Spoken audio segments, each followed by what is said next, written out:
त्वाहा वारो ताज सजाए, मुज़मिल वारी चादर पाए। त्वाहा वारो ताज सजाए, मुज़मिल वारी चादर पाए। रहबर अची रंग लाईंदो है, बेड़ा बुडल अची तारींदो। पंहिंजी उम्मत खे साईं बख़्शिराईंदो है, पंहिंजी उम्मत खे साईं बख़्शिराईंदो। त्वाहा वारो ताज सजाए, मुज़मिल वारी चादर पाए। त्वाहा वारो ताज सजाए, मुज़मिल वारी चादर पाए। रहबर अची रंग लाईंदो है, बेड़ा बुडल अची तारींदो। पंहिंजी उम्मत खे साईं बख़्शिराईंदो है, पंहिंजी उम्मत खे साईं बख़्शिराईंदो। हर को कंदो ते नफ़सी नफ़सी, साईं जे लबनि ते उम्मती उम्मती। हर को कंदो ते नफ़सी नफ़सी, साईं जे लबनि ते उम्मती उम्मती। ॻोढ़ा अखियुनि मां वहाईंदो है, बेड़ा बुडल अची तारींदो। पंहिंजी उम्मत खे साईं बख़्शिराईंदो है, पंहिंजी उम्मत खे साईं बख़्शिराईंदो। परेशानीअ वारो आलम हूंदो, वक़्तु ॾुखियो सिजो नेज़ ते लहंदो।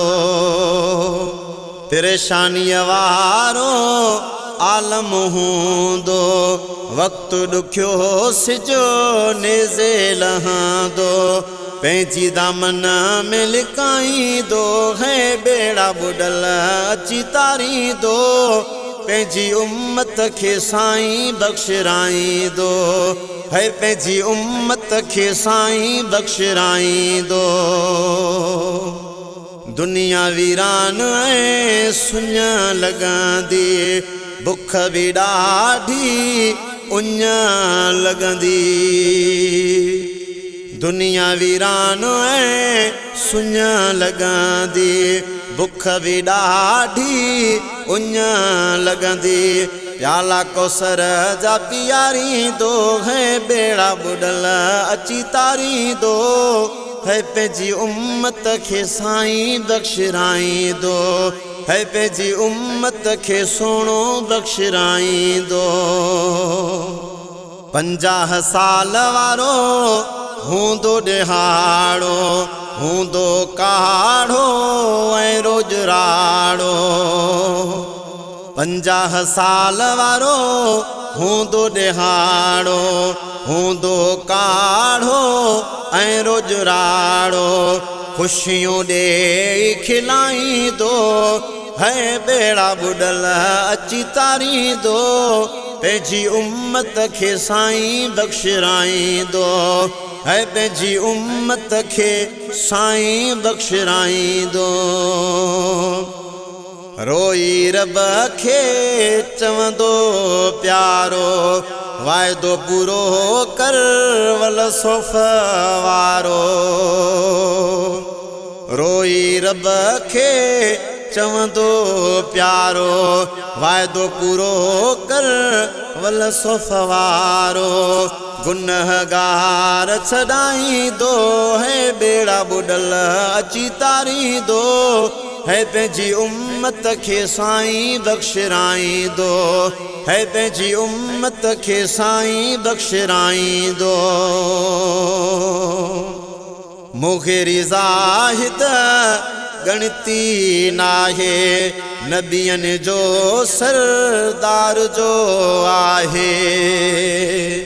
है मुग़िरी ज़ाहिद गणती नाहे, नबियनि जो सरदार जो आहे। जन्नत ॾांहुं उमाणींदो है, बेड़ा बुडल अची तारींदो है पंहिंजी उम्मत खे साईं बख़्शराईंदो हो पंहिंजी उम्मत खे आका बख़्शराईंदो त्वाहा वारो ताज सजाए मुज़मिल वारी चादर पाए त्वाहा वारो ताज सजाए मुज़मिल वारी चादर पाए रहबर अची रंग लाईंदो है बेड़ा बुॾल अची तारींदो है पंहिंजी उम्मत खे साईं बख़्शराईंदो है पंहिंजी उम्मत खे आका बख़्शराईंदो है पंहिंजी उम्मत खे साईं बख़्शराईंदो।